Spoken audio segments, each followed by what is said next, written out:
네, 빅픽처입니다. 토마토 투자클럽 신기수 전문가입니다. 안녕하세요. 네, 안녕하세요. 신기수입니다. 네, 오늘 어떤 주제로 이야기 나눌지 먼저 좀 시청자분들께 알려드려야 될 것 같아요. 오늘은 두 가지 주제를 좀 간략간략하게 보겠습니다. 첫 번째로는 간밤에 미증시 하락 원인이었던 이 코로나19 재확산 이와 관련해서 과연 지금 현재 상황이 어떤 것인지 그리고 또 시장에 미칠 영향력 점검이 필요해 보이는데요. 다시 일부 국가에서는 봉쇄를 하고 이런 얘기들 나오던데요. 지금 유럽 지역이 가장 심각하다고 하던데 어떤 상황으로 봐야 될까요? 예, 다시 심각해지는 이제 이유 중에 가장 큰 이유가 지금 변이 바이러스 때문에 그런 걸로 알려져 있습니다. 변이 바이러스가 지금은 치명률도 높고 또 전파 속도까지 지금 빠르기 때문에 예, 그런 부분에서 지금 통제가 좀 안 되는 부분들 이런 부분들이 있고 또 유럽 같은 경우에는 지금 단계적으로 봉쇄를 좀 완화를 하던 부분이었는데 예, 그런 부분에서 또 재확산이 갑자기 좀 되는 부분이 있는데요.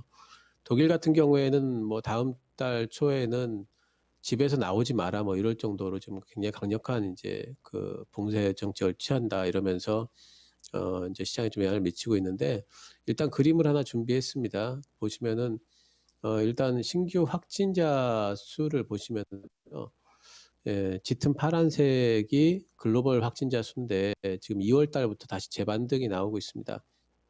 그리고 옅은 회색이 유럽 쪽인데 미국은 지금 보면은 그래도 어느 정도 잡히고 있는 듯이 보이죠. 아마 백신 때문에 그러는 것 같고요. 하지만 유럽 쪽에서 지금 반등이 나오면서 글로벌 반등을 지금 그 선두에 좀 서 있다 이렇게 지금 보이기 때문에 유럽이 상당히 좀 지금 심각한 부분이 있는 것 같고요.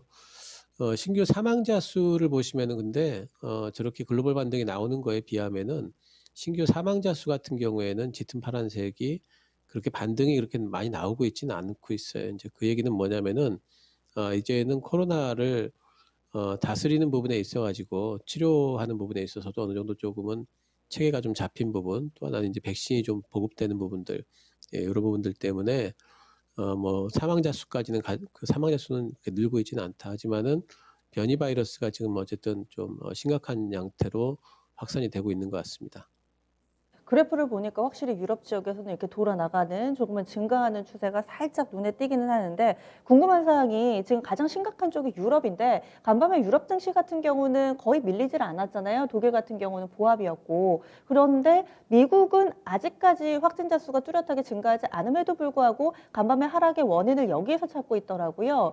그리고 또 우리 증시 같은 경우 비교적 선방하고 각 국가별로의 오늘 장의 분위기가 좀 달라서 이걸 어떻게 좀 봐야 될까요? 어제 이제 미국 증시 같은 경우에는 이제 금리도 빠졌는데 10년물 이제 국채 금리가 하락을 했음에도 불구하고 나스닥도 빠지고 거기다 이제 다우까지 같이 빠지는 예, 이제 이런 현상이 나타났는데요. 이제 이유를 이제 유럽 쪽에서 이제 봉쇄 쪽에서 찾고 있죠. 하지만 이제 이런 부분에서 지금 이제 변이 바이러스 부분에 대한 이제 우려로 이제 얘기가 되고 있는데, 근데 이 부분이 백신의 어떤 효과 뭐 검증이 백신이 이제 변이 바이러스에 과연 듣느냐 안 듣느냐 이런 부분에 대한 것들이 이제 아마 얘기가 될 겁니다. 그래서 백신이 변이 바이러스에도 충분한 효과가 있다고 검증이 된다면은 결국에는 이제 백신을 접종을 했을 적에 전체적인 이제 확산 속도가 이제 확실히 줄어드는 게 보인다 눈에. 이렇다면은 이제 뭐 다시 잡힐 걸로 보이고요. 팬데믹까지 간다 이런 부분들은 좀 제한적일 걸로 봅니다. 저는 어제 이제 어 뭐 이제 미국 시장 빠진 부분이 이거 바이러스 유럽 쪽에서의 이제 바이러스 확산 이것 때문에도 있다고 보지만은 사실 어제 이제 옐런 같은 경우에 다시 법인세 인상 얘기를 꺼냈거든요. 그래서 그런 부분들도 작동을 하지 않았나 생각을 하고 있고요. 유럽하고 이제 독일 쪽에 재봉쇄 분위기가 있게 되니까 경제 회복이 지연되는 것 아니냐 이런 예, 불안감 같은 것들이 있죠. 근데 이런 것들은 오히려 이제 경기주에 좀 불리할 거고요. 이것이 이제 역으로 생각해 보면은 인플레이션 우려는 오히려 좀 완화되는 부분들이 있기 때문에 오히려 성장주들이 좀 반등할 가능성이 좀 있다. 뭐 이렇게 이제 보이기 때문에 요 근래에 10년 만기 이제 국채 수익률 차트 같은 경우에는 이제 탄력이 좀 떨어지는 구간까지 이제 와 있기 때문에 이런 부분에서 본다면은 주식시장에 미치는 영향력은 좀 제한적이고 오히려 좀 기술주들의 반등, 성장주들의 반등을 이끌어낼 수 있는 하나의 계기가 되지 않을까 이렇게 생각을 하고 있습니다. 알겠습니다. 그래서 결과적으로는 코로나19 재확산에 대한 우려는 좀 제한적이다 이런 시각으로 봐주시네요. 다음은 두 번째 주제로 넘어가겠습니다. 오늘 2차전지급 관련된 종목군들 내에서 삼성 SDI를 중심으로 해서 약간의 좀 반등 움직임이 나타납니다. 전기차 관련된 종목군들 이제 좀 반등이 나오나 이런 부분들 궁금하실 텐데 최근 들어서 2차전지 쪽에서의 핫 이슈가 완성차 업체 몇몇이 내재화를 하겠다. 그래서 계속해서 국내 2차전지 관련된 종목군들 투자 심리가 좀 안 좋더라고요. 이 내용 좀 짚어주세요. 예, 그러니까 지난 이제 배터리 데이 때 그 테슬라가 내재화하겠다라고 했고 또 이번에 이제 파워 데이 때 폭스바겐이 자기네들도 내재화하겠다 이제 이렇게 이야기를 했죠. 근데 이제 실제로 이런 부분도 이제 그 회사들의 양사의 어떤 이제 계획을 좀 살펴보면은요. 그림을 잠깐 좀 보시면은 테슬라 내재화 계획은 지금 2030년까지 이제 완성이 될 거고 폭스바겐 같은 경우에는 2030년까지 240기가와트 이제 이렇게 지금 얘기를 하고 있는데 양사가 지금 자기네들 계획에 한 50%를 달성하는 데까지도 최소한 2027년도입니다. 2027년, 28년 돼야지 50%를 넘을까 말까 지금 현재 계획상으로 그렇게 지금 그 진행이 좀 될 거기 때문에 갈 길이 좀 멀죠. 실제로는. 예, 그리고 내재화가 그러면 그때까지 가다 보면은 또 전고체 이슈가 나오게 되고 뭐 이러다 보면은 내재화를 하는 기업들의 배터리가 이제 기술 혁신이 되려면은 이거는 상당히 좀 힘든 부분이 있어요.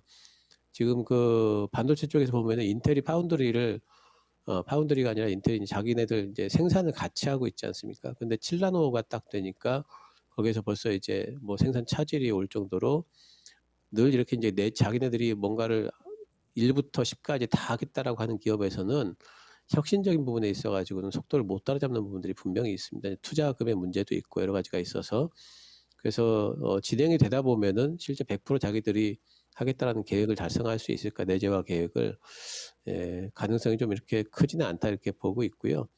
그런 부분에서 본다면은 현재 국내 배터리사 3사들에 대한 어떤 그런 뭐 이제 우려 같은 것들은 좀 과도하다 보고 있습니다.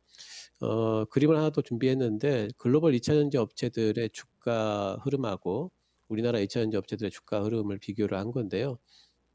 둘 다 급등이 나와 있는 부분들은 분명하지만 2016년도를 기점으로 해서 얼마나 올라왔느냐 거기가 이제 100이라고 본다면은 글로벌 업체들은 지금 뭐 1800 이렇게까지 뭐 찍지 않았습니까? 근데 우리나라 지금 2차전지 업체들은 뭐 1000도 못 넘었어요. 그래서 이런 부분들을 본다면은 우리나라 2차전지 업체들이 아직까지도 실제적인 어떤 실적이라든가 그런 부분에 비하면은 상승 여력이 많이 남아 있다 보이고요. 뭐 한다 하더라도 내재화를 한다 하더라도 그거는 이제 나중 일이기 때문에 현재로서는 실적 상승권에 있는 우리나라 2차전지 업체들에 있어가지고는 기회는 가깝고 또 위험은 먼 구간이다. 지금은 낙폭과대 구간이다 이렇게 보고 있습니다. 네, 그러면 지금 좀 조정받았을 때 사두는 게 좋다라는 시각이신지 관련된 종목군들 투자 전략 알려주세요. 예, 말씀하신 대로 그렇게 생각을 하고 있고요. 낙폭과대 구간이기 때문에 이제 매수 대응하시는 게 지금은 이제 맞다 보고 있습니다. 뭐 종목들로 본다면은 이제 뭐 양극재 업체로는 뭐 대표적으로 LNF라든가 에코프로 BM 이런 업체들이 있을 거고요. 또 이제 이번에 올라갈 때 뭐 전고체 쪽에 이제 이슈가 된다면 CIS라든가 동아기업 또 뭐 첨가제 쪽으로는 첨보 뭐 이런 업체들이 있을 텐데 이번에 반등이 나올 때는 어쨌든 어느 일정 구간까지는 2차 이제 소재주들 다들 반등이 나올 걸로 보니까요. 지금은 이제 매수 대응 가능할 걸로 보고 있습니다. 지금은 실적 상승 구간이기 때문에 오히려 1분기 실적들이 좀 잘 나올 기업들이 많이 있습니다. 서프라이즈가 나올 기업들이 많이 있기 때문에 실적 시즌에 오히려 더 유리한 하나의 이제 섹터가 되지 않을까 이렇게 생각을 하고 있습니다. 소재나 장비나 셀 이쪽에서의 매력도는 어떻게 좀 정리해 볼 수 있을까요? 일단은 소재 쪽이 아무래도 탄력적으로 더 움직일 수 있지 않을까 보고 있고 또 셀업체는 안정적으로 올라갈 걸로 보고 있습니다. 장비 업체는 조금 느리긴 하겠지만 그래도 장비 업체도 따라가지 않을까 생각을 하고 있습니다. 네, 그러면은 오늘의 큰 그림 그려주세요. 신호 변동이 잦은 구간이다. 과속 금지 이렇게 좀 잡아봤고요. 지금은 이제 뭐 하루하루의 어떤 그 등락을 예상하기가 상당히 좀 힘든 부분들이 있죠. 여러 가지 변수들이 지금 많이 생겨나고 있습니다.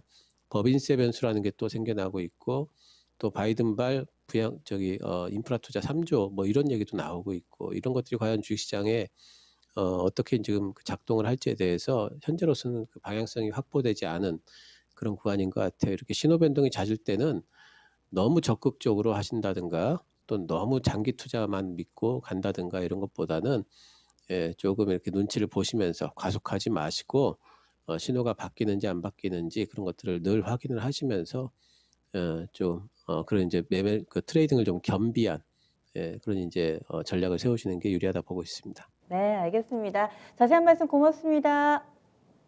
네, 감사합니다.